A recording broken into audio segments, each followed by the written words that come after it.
Hello and welcome to another PU monthly report, another capsule. That's right, a capsule. We're going to be talking about the Star Citizen monthly report from January of 2023. This is the first monthly report of the year. We do this every month. So if you do enjoy these, or you enjoy this overall, make sure you hit that like button, make sure you subscribe, and make sure you hit the little bell icon to be notified when these go live. Now, these are recorded live on my Twitch and YouTube streams on Thursdays, what I call my office hours. You can see chats here. They're here. I'm not going to respond to them very much because I just kind of want to read this through with y'all.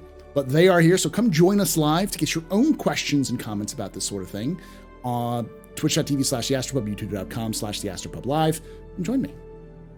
All right, with that being said, grab something to drink, sit back, because might be a bit, and let's read the entirety of the the Star Citizen monthly report for January 2023.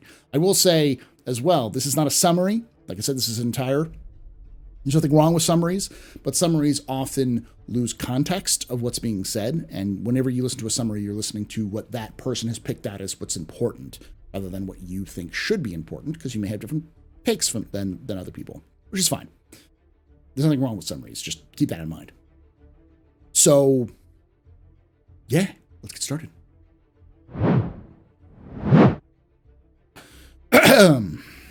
All right. Welcome to January PU monthly report, although the upcoming patch is still being tested and tweaked in the Persistent Universe, PTU, Persistent Test Universe. Most streams began this year moving on from the work from Alpha 3.18, from extensive AI updates to new vehicles, locations, and features. Read on for everything done in pursuit of 2023's extensive content schedule.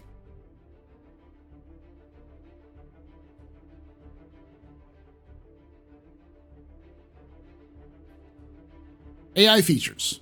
The AI features team started the year enabling AI characters to throw grenades.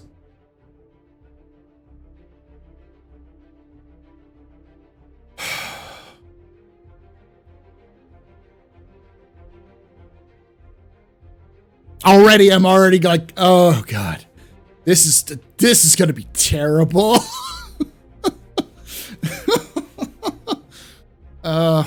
This involved the work in multiple areas, including new logic for when to throw grenades to ensure a challenge without overwhelming the player.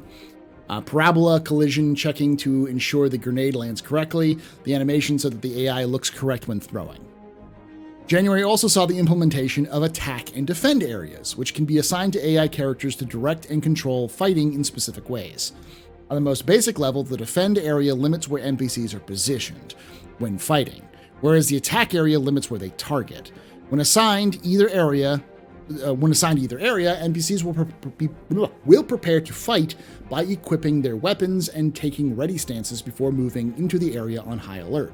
So perception happens quickly and perception reactions are skipped. When defending, AI will move to a cover point inside an area and defensively peek out. When attacking, they'll use existing investigative behavior to search for hostile forces. Quote, the attack area is great for building pressure on the player, whereas the defend area can provide the player with tough challenge as AI hunkered down and ready to fight. The implementation of this feature involved reusing extensive systems in ways changing the tactical queries, positional and target selection, to take into consideration the attack or defend area that AI may have. AI team. So, yes, that's pretty good for AI features. Grenades in the attack and defend area. Now, it's important to remember that any of these things that I just read is not coming out in 3.19. It is not coming out until minimum 3 or 4.0, because Chris has already said that they're not going to get the new AI in until after 4.0. So this is the new system that is not in the game right now, as far as I know. So keep that in mind. AI tech. Late last year, AI tech completed their first iteration on NPCs driving ground vehicles. Last month, they fixed several related bugs as more designers began using the feature. They also progressed with a feature that enables NPCs to use transit systems, like elevators. Again, welcome to the party, AI. Welcome to falling through to your death randomly. And move between platforms. This time, they focused on NPCs using trains to move between locations. This required exposing new functionality on the transit manager and more complex behaviors before and during transit. New functionality includes providing more information about the gateways at specific destinations and information about carriages, such as time spent at destination and time until arrival. On the locomotion side, the team added further support for soft stops and separated them from harsh stops. A soft stop means that an NPC will choose the best animation for stopping even if it will overshoot its destination, while a harsh stop will attempt to stop immediately. Locomotion support was also given for bug fixing and alien creature movement. That's pretty cool. So that's this. There's multiple references of alien creatures in here. That's just one. But the other thing about NPCs on trains, that's another cool idea as well. Something they've been wanting to do for a while now. So, because they want to give NPCs full schedules. So each NPC will have a schedule that's built into their subsumption system, which they'll just, if you just followed an NPC around, you could follow around them doing all of their daily chores and returning back to their homes and everything. So, and then locomotions for soft stops and hard stops, which gives them a little bit better ways of reacting faster. For the Subsumption Apollo tool, the team progressed with implementing feedback and bug fixing. They also added new functionality to the Subsumption Master Graph, making it possible to have functions on top of transitions to determine whether a state transition can be done. The usable coordinator was also completed, which allows the designers to specify selection of usables for NPCs in specific areas and prioritize their order of selection. They mentioned this last month as well. This includes things like multi-tool use, so they can go repair stuff if they're, say, a maintenance worker, or other actions like data pads, food, that sort of thing.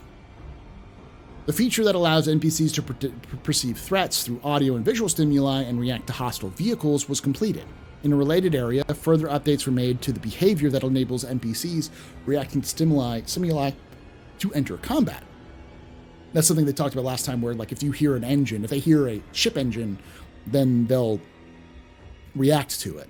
There's a lot of reaction and kind of perception updates they've been doing the last couple of months.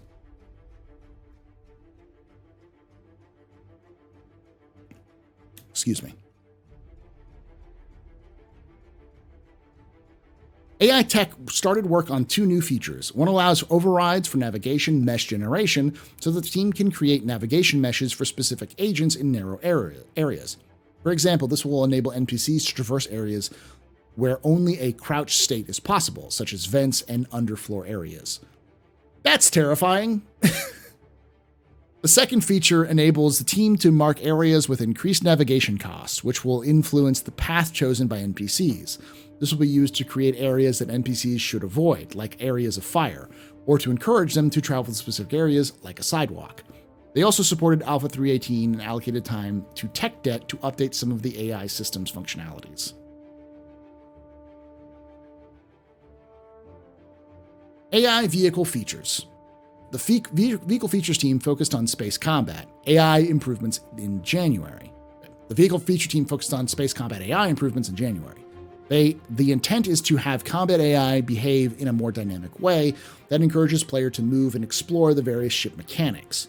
This involved breaking the AI into different well-defined trees, which will help players to identify what kind of enemies they're up against. These improvements also allow the easier integration of more maneuvers to further increase the skill level and interest of higher level ships. Similarly, AI vehicle features worked on new behavior logic to deliver improved atmospheric flight combat. This is intended to work with control surface feature being developed by the vehicle feature team and will lead to AI ships tailing and chasing players to get behind them, flying more like a plane when appropriate. Cool. So some improvements to space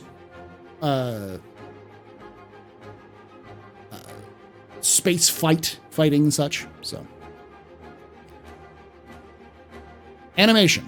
Alongside embedded work for various feature teams, facial animations were developed for emotes and background characters such as the female vendor. Short and sweet with animation. Art characters. In January, the character art team began production of the Frontier Environment Wear costumes and polished the Frontier undersuit. Character concept progressed with concept exploration of the Rough and Ready gang, Fauna, and Dusters faction. That's interesting. The Rough and Ready gang I have not heard of before. That probably is a pyro gang. Fauna, obviously they're making more stuff. This would be something I would expect to see concept art of and initial implementation of later this year in terms of ISC. So I would keep an eye out for this around maybe July of this year to learn more about the fauna. Maybe the Rough and Ready gang that, you know. And the Dusters faction, that sounds like the Dusters of Stanton, which was a pirate crew that actually gave you missions in the past. So it'd be interesting if we actually get a second pyro faction, or sorry, Stanton pirate faction with the Dusters. That'd be kind of cool. Art ships. In the UK, the art team continued to work on the small ship mentioned in last month's report, with certain elements reaching level of detail 0, Lot 0 complete. Yeah, that's the step between gray box and final art. They also began exploring areas for a variant. So we're going to get a small ship and a variant. The Argo SRV progressed through final art. Final art polish is currently underway on the exterior before LOD and damage passes begin. The interior continued through final art and received an LOD pass. Very cool. Development of the Crusader Spirit continued, which has passed its white box review, with the AI variant moving into the gray box phase. The exterior is shaping up nicely, with key forms all established and all major elements like landing gear and VTOLs resolved. The interior is coming along, and we're very pleased with the space so far, though there are a few visual changes we'd like to make to doorways to emphasize Crusader's visual language. Ship team. That's one of the reasons why I have the thumbnail for the stream is the A1 would probably be the thumbnail for this video as well, to be honest. Something like this is because I had read this earlier and saw that. So the A1 is already moving into gray box. Now, that's not to say we'll see it completed, because CIG does tend to shelve ships if they run into problems, but things may be clipping pretty quickly along with the Spirit.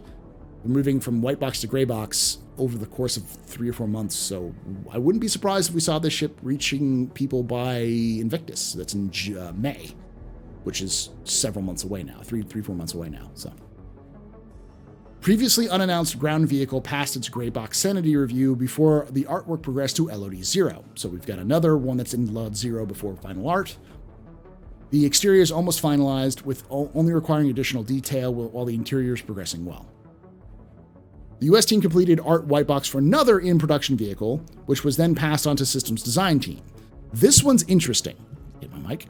This one's interesting because the white box, this specifically says systems design team, which tells me that this is a vehicle for a specific system which has not been implemented yet. So salvage, or I don't know what else. What do we not have right now? That's the good question. I don't know what we don't have in some shape of completion. Maybe repair? Maybe a repair. This could be a repair vehicle. That would be my guess on this one, because that seems to be like that's pretty big about that one. Greybox began on another ship. Half the team. Hey, a tip. Turn that off. My bad. I forgot to turn that off earlier. Greybox began on another ship. Half the team focused on the main fuselage geometry, while the other prototyped a new way to enter and exit the ship. Finally, for all ships, a new vehicle entered Greybox, and a new set of alien paints was created for a future release. Obviously, the alien paints will be made for Alien Week, which is the week after Invictus. So, we see another Greybox. Half the team focused on the main fuselage geometry, while the other prototyped a new way to enter and exit the ship. There's a lot of ships that we're seeing in Greybox and LOD 0 phase, which means they are close to final art, which is probably, depending on the size of the ship, anywhere between 3 and 6 months away. So we're about to see a lot of ships drop in the next couple of patches. That's very interesting. Community, here we go. The community team kicks off the new year by announcing the winners of Luminalia Holiday Card and Luminalia Screenshot contests. They then supported the Red Festival 2953 celebrations, including the Moons of Fortune contests, in addition to the now-present red envelopes of 2953. Longtime players received Red Festival envelopes from previous 3 celebrations as in-game collector's items. Furthermore, players could claim 3 wooden roosters. 3 cocks. And that's not bad, YouTube. All right? They are 3 roosters. The community also supported the return of Siege of Orison dynamic events with an in-depth guide. Throughout January, community continued to work on the events feature, which is a new section coming to the community hub next week. They also worked closely with Turbulent on other exciting additions such as text posts, bug fixes, etc.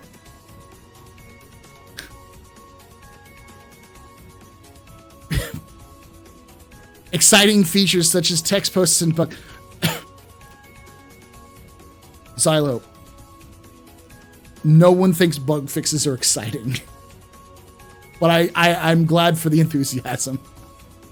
They are planning out a new community events as well, coming to a bar near you. Also in January, community welcomed the new bilingual community manager at the LA office, and we're excited to introduce them soon. Hey, nice.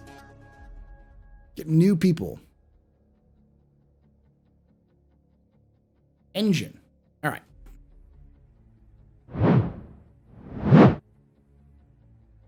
I'm going to be honest about the engine. I am not an engine seer. I do not know the canticles of the Omnissiah. I am not a Starfleet engineer. I cannot turn rocks into replicators. I am not a floating ball of gas made by the Forerunners that can disassemble and reassemble a electric car by rote memory. I have absolutely no idea what I'm reading when I read the engine. But for the sake of completion, and because some of you may actually understand what the engine is saying, I will read it. If you are a member of the vaunted engineering crew that can read some of this cryptic, stuff, then please let me know in the comments what this is saying so I have a note for the future so I can explain it a little bit better.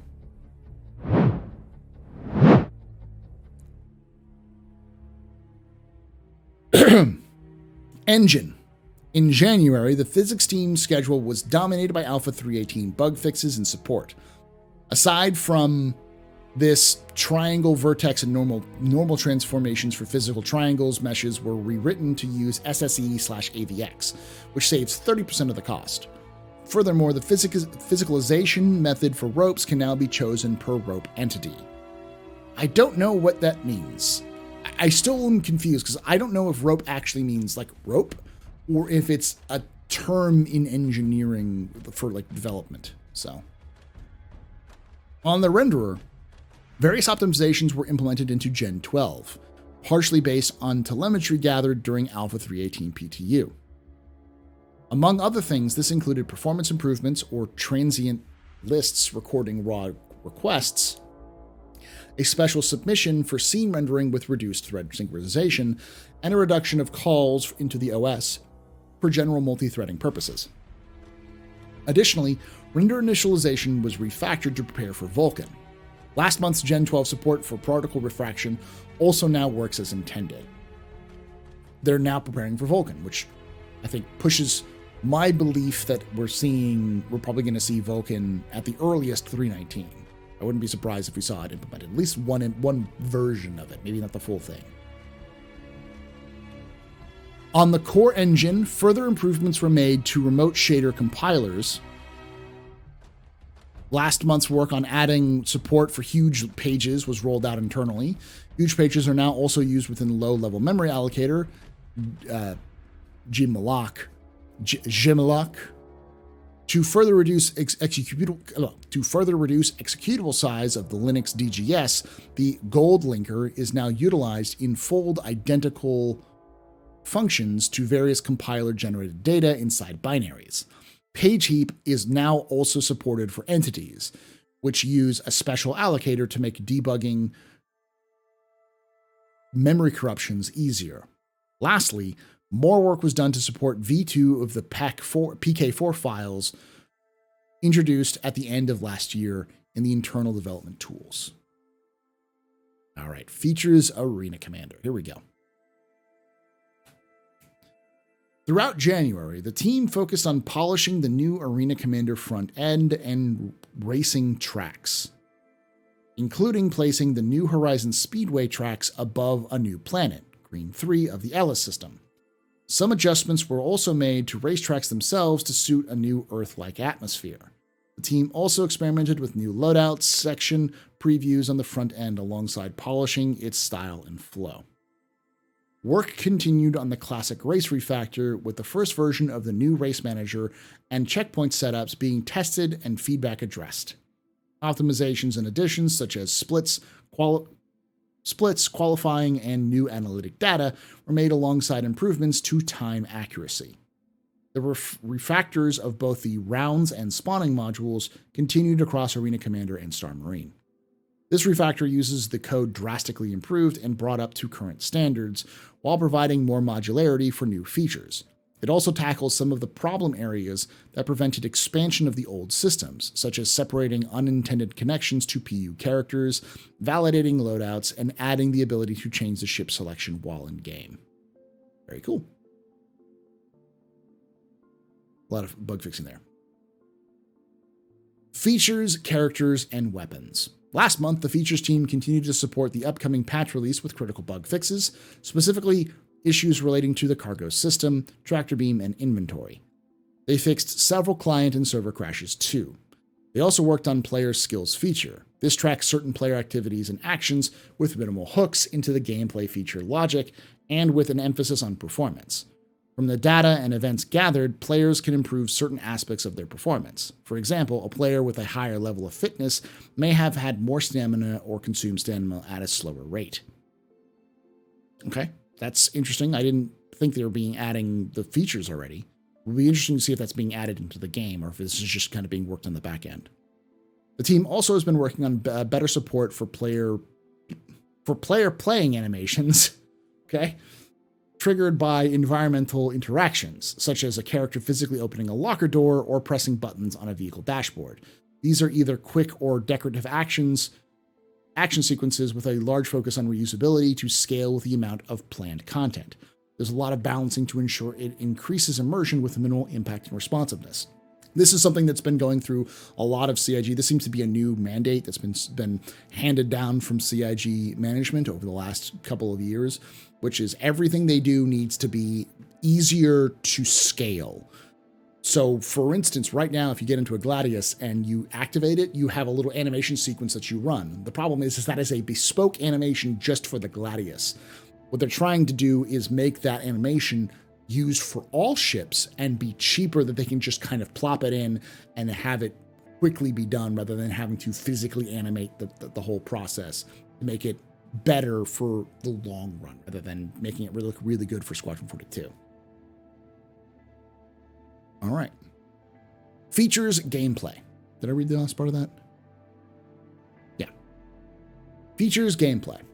The EU team continued to work on the tractor beam, this time focusing on escaping mechanics, such as how shields affect the required strength of the tractor beam to secure a ship.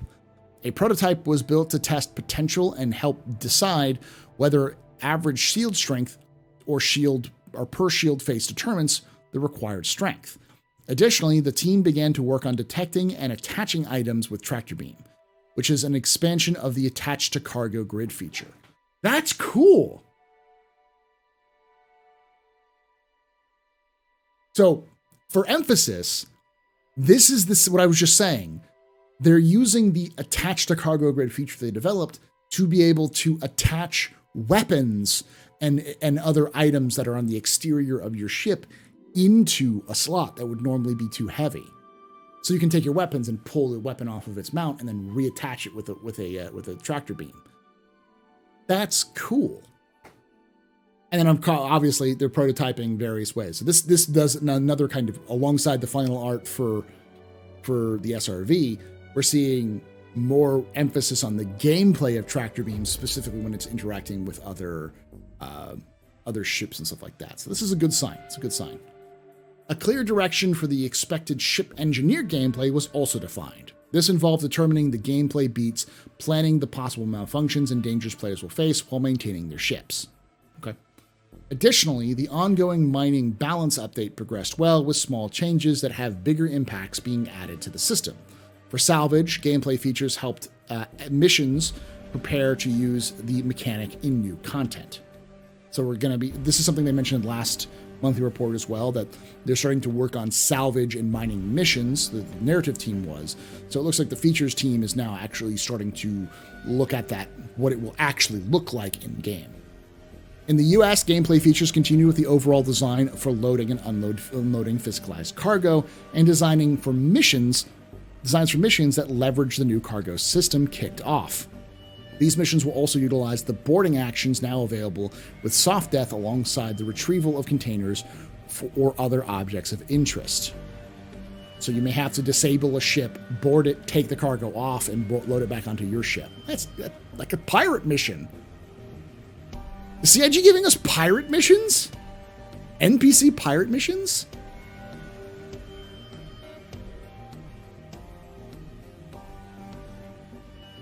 That's pretty big. Okay.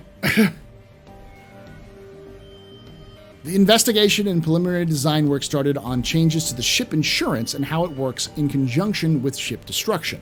These changes are necessary to make towing and repairing either at stations or in space a better choice.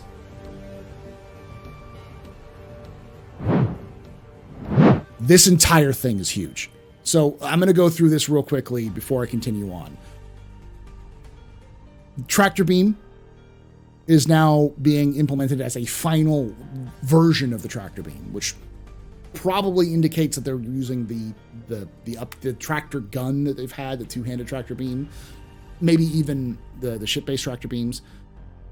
They're working on engineering gameplay, so they're dialing in how the gameplay will actually look as an engineer. So they're thinking about not in terms of a system, they're looking at it as a gameplay option.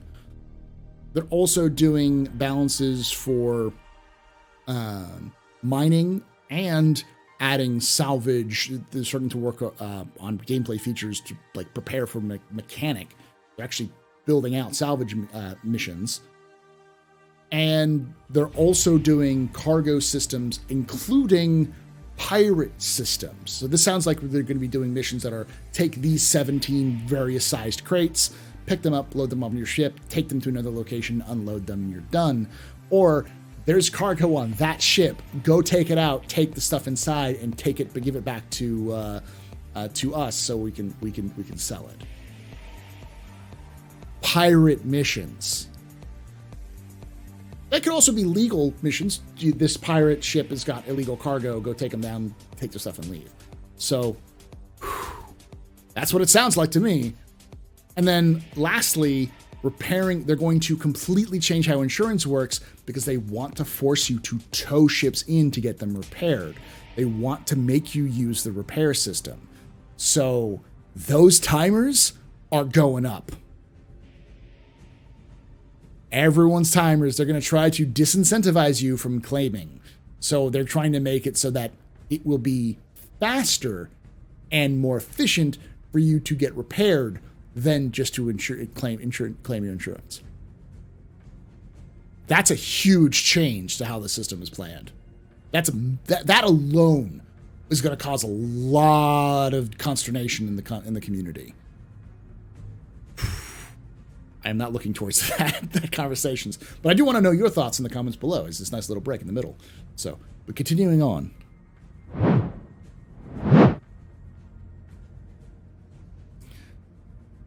Tasks were started for a change to commodities, including the locations they can be bought and sold from. For example, changes to mining locations will impact the location and prices for mined and refined ores at commodity brokers. So we're actually starting to see trading being factored in as well. This is big, y'all. This is like this month's features has a lot of stuff which could come in this year and are fundamentally going to change how the game is being played right now. If all of these features make it in, which they probably won't, Just let's keep our feet planted on the ground. Most of these features may not actually make it to the end of this year, but these are all not high-level concepts. These are them looking at how the game will play with these changes. This is them doing that work of not what will it be, but what will it actually be. Not what do we think it'll be, but what will it be in game, and what's the steps to get to that point. That's a very, very big change.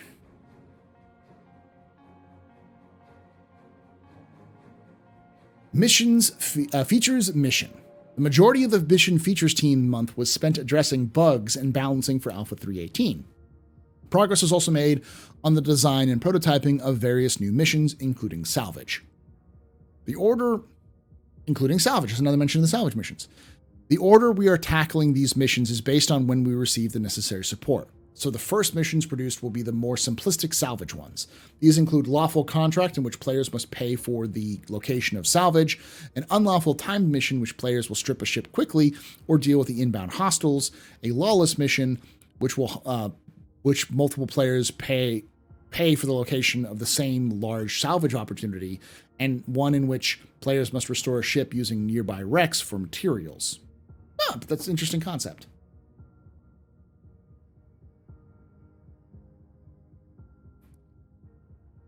A mining mission was also prototyped, in which players purchase the location of valuable prospect. There are currently 3 variants. Lawful, which takes place in monitored zone, which has friendly defense to protect against hostiles. Unlawful, where players seize legally owned mining claims. And lawless, which take place in unmonitored zones and can be accepted by multiple players. So, this was actually asked on the Inforunners livestream, which I was in earlier today. And I didn't really understand what was asking, and I kind of guessed. But the idea is that you're going to have a lawful, like a newbie zone, a zone where players who don't want to do a lot of combat can take their prospectors and go mine. It's probably not going to be very valuable resources, but it's at least protected and monitored. So if you're learning how to mine, you can make mistakes. Then a unlawful, where you're basically working in places you're not supposed to, you're trespassing, and lawless, where there is no zones and it's free for all cool ideas, and they're effectively doing the same thing with salvage. Lawful, unlawful, and lawless, which is, good, bad, and no rules.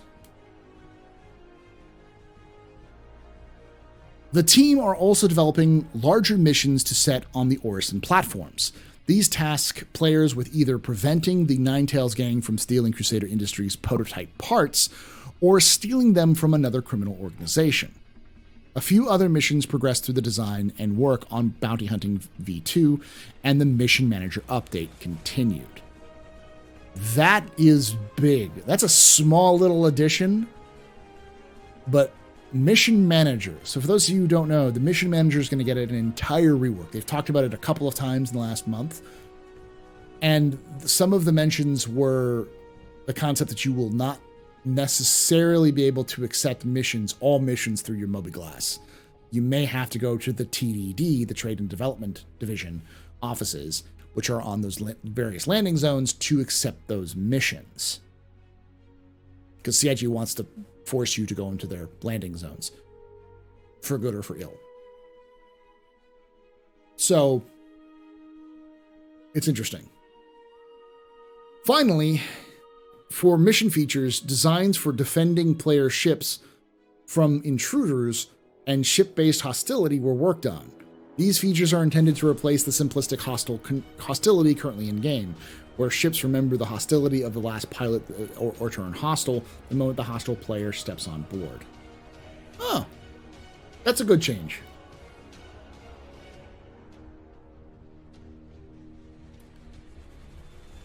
All right. In-game branding Montreal. Last month, the in-game branding team progressed with their work on Lorville Skyline. They then transitioned to Invictus Launch Week, including a refresh on the DefenseCon branding, which will become the main focus for the upcoming weeks. Progress continued on the brand catalog, too. Yeah, they're doing a whole catalog where they're taking all the brands from Star Citizen and putting them into, folders, and then each folder's got a description of what the brand means, so that any developer who says, I want to make this thing, they'll go through the brand catalog, they'll figure out which company might be the best, and then pick that brand out, sort of thing. All right. Lighting.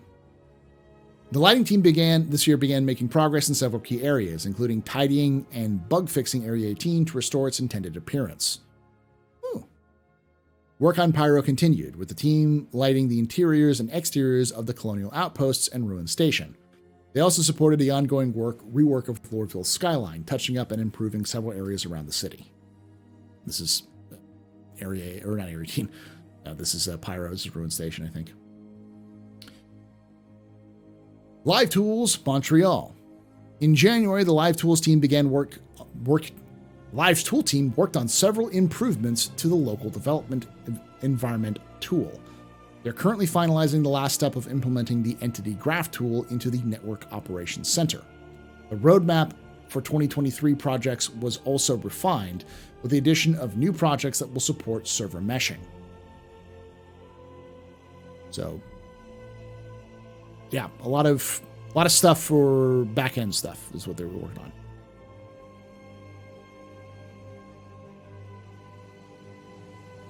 Locations EU. January saw the Locations team continue to work on Pyro's Ruin Station. This is a behemoth task that the team have been diligently working on, and it's looking better day on day. EU Locations 1. And this is the reason why it's crazy. So think about every landing zone we have now. Those are all tiny. At least according to the lore, which does inform what the gameplay ideas that they're looking for. Pyro Station, as we've seen, is huge. It's this massive station. And the actual landing zone is a small portion of it. And apparently other gangs live on Pyro Station, or on Ruin Station, other than the Ninetales. So the Ninetales do control Ruin Station. And they constantly battle for control of Ruin Station. So smaller gangs will assault various areas of Ruin Station. So it's got to be pretty big, with lots of different corridors and traversal areas for players to encounter other gangs inside those corridors. Possible multiple entrances. This is a huge task if they're going to continue that design style, which is one of the reasons why I believe they've taken so long on it. It's completely different ways, though. Different ways that they've done landing zones from the past. EU Locations 2 progressed with a local law office mentioned in last month's report and created new content alongside mission features.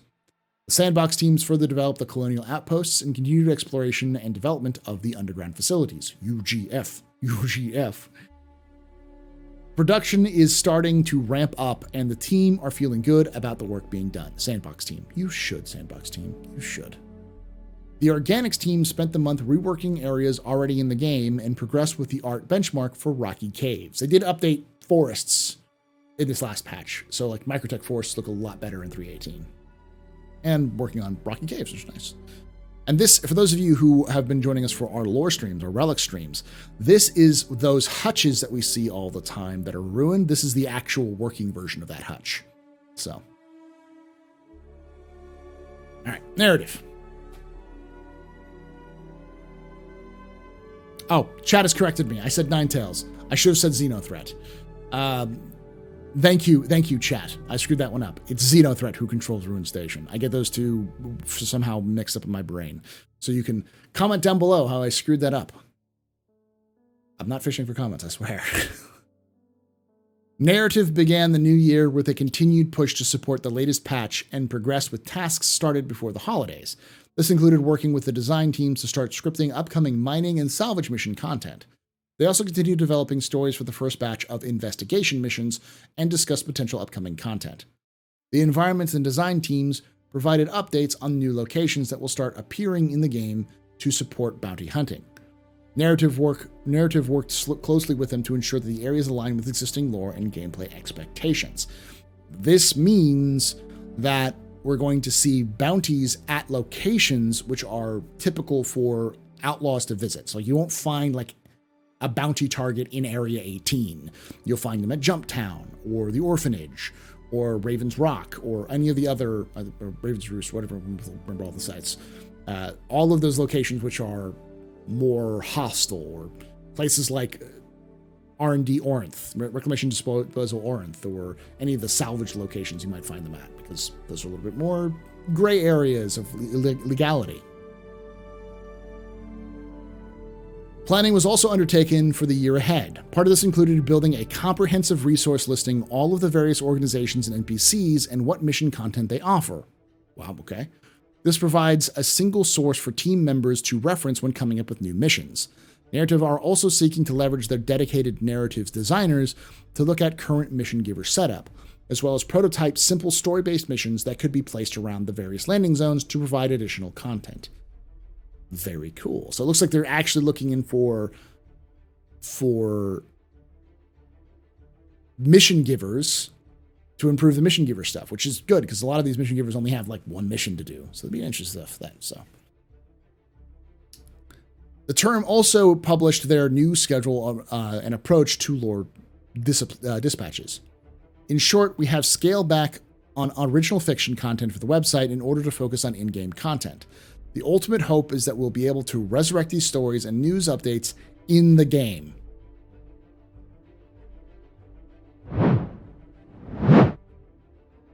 Most of you should know that I do a lore content. My channel that used to be the Astro Historian is now the AstroPub is now the Astro Historian, and I do lore content on Star Citizen and other games, but mostly Star Citizen. If you haven't, the link will be right up there. Go click that if you're interested into the story behind Star Citizen, the lore of Star Citizen. So this is a pretty big one for me. Right now, the way that Star Citizen dispatches work is that they are scripts. They're transcripts of broadcasts that happened in the universe of Star Citizen. So news broadcasts, literal pirate radio broadcasts, podcasts, effectively, for bounty hunters and such.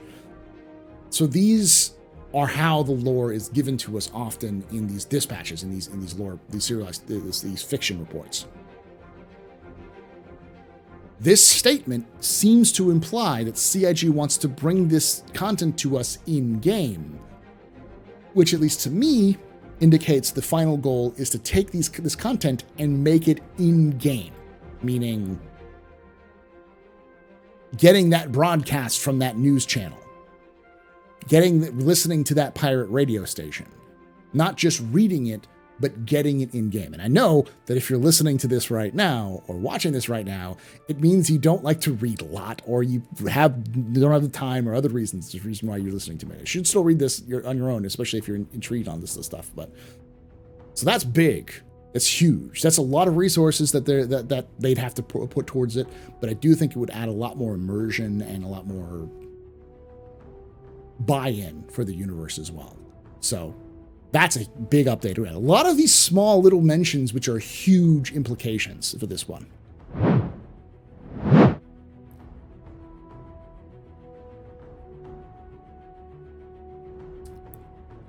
Online Services Montreal. In Montreal, the online services planned the year ahead, discussing server meshing with the networking team. The goal was to achieve technical design consensus and division of responsibilities between the teams in order to deliver the feature. The following week, Online Services further defined the tasks needed to achieve server meshing Tier 0. The remainder of the month was spent putting the final touches on Alpha 3.18's features, including character repair, long-term persistence, insurance, and bug fixing, which we know that they needed to do in order to get Wave 2 out, and Wave 2 is out as of this recording. Probably further if you're watching this later, so it's good to know. Ship Tech Art Animation. Ship Tech Art and Animation progressed with the Whole Sea.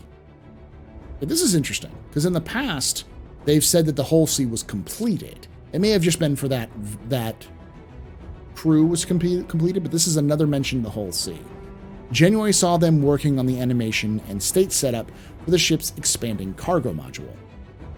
The tech animation and damage support was provided for several ships in the pipeline, and all the ships were reviewed alongside QA to ensure that the relevant component attachments can take damage. That's another big one. I didn't even catch that earlier. That's component damage, y'all. That's the new damage system. That's interesting. I mean, they already have that in game, but that's sort of in the game. This seems much more focused. So I could be wrong that one, thinking about it now, but yeah. They also enabled shader damage scraping on various ship attachments and fixed several hull scraping issues on ship bodies. UI. The UI tech team continued to support Alpha 318, ironing out any remaining issues with the way the vehicle and character loadout systems interact with persistent streaming. The team also helped with Squadron 42's star map, which eventually will make its way to the PU. The current focus is on adding navigation aids, such as grids and coordinates, improving the sizing of planets and markers, and adding visual polish.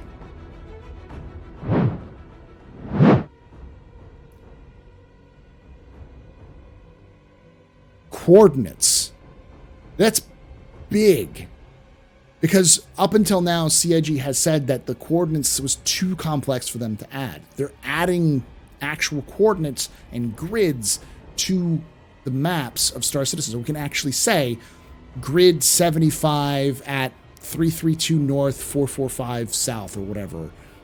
That's pretty big. That's something that we've been asking as a community for a very long time. And for them to confirm that it's definitely being added is pretty big. And chat is now making fun of me because this is all basic stuff, but it's big in terms of future gameplay.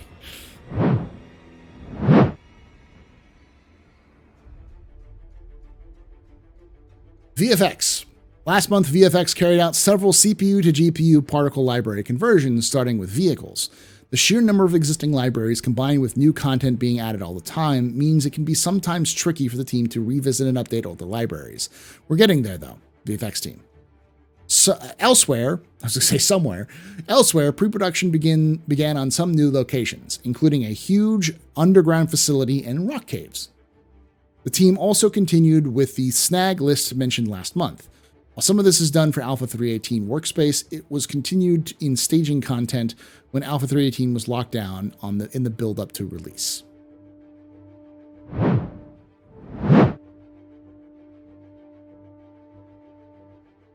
So, this is I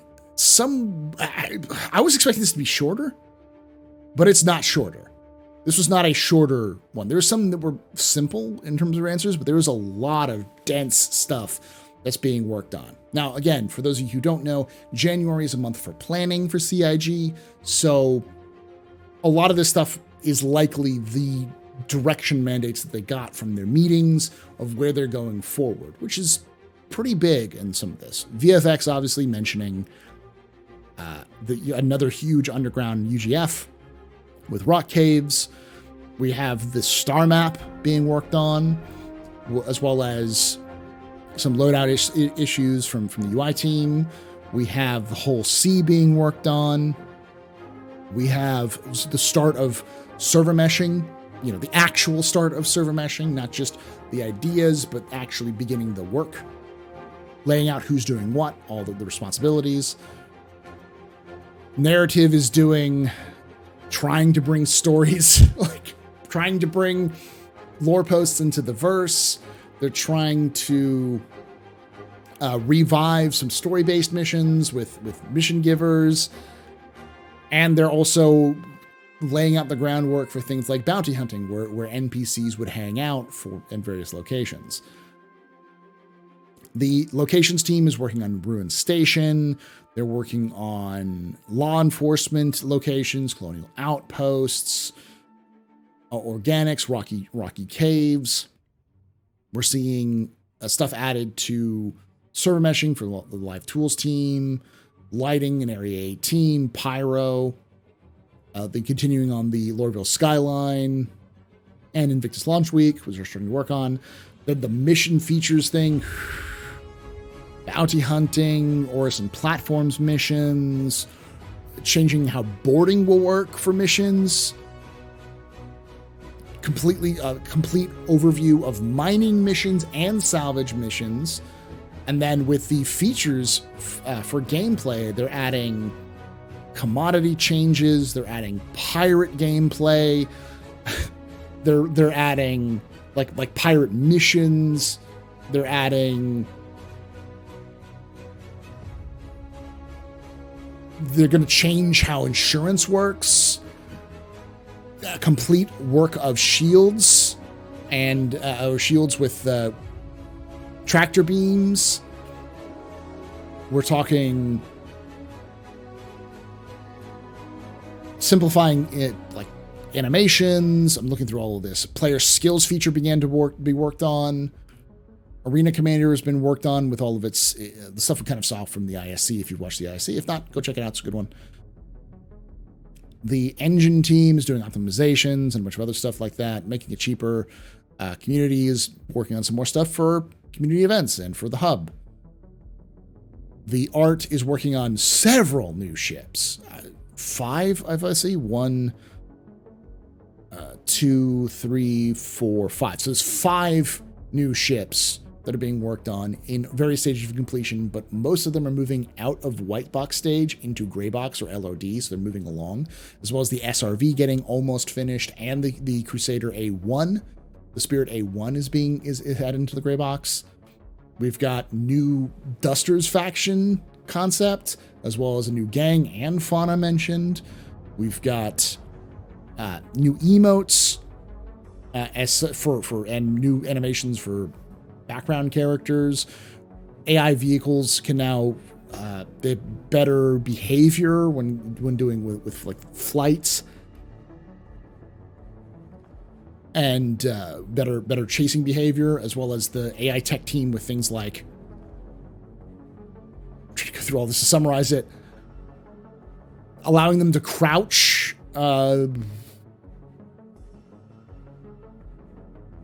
they can traverse so that they can see you and react to you and react to your ships. Improved locomotion, so they react a little bit better. They can use elevators, they can use trams, they can use vehicles. They have new features for attack and defend, and they can throw grenades. There's a lot of juicy stuff this month.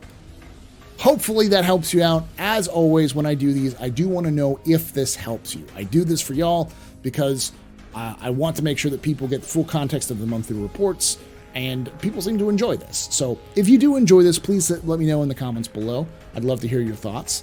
And make sure you join us live, twitch.tv/TheAstroPub, youtube.com/TheAstroPub live.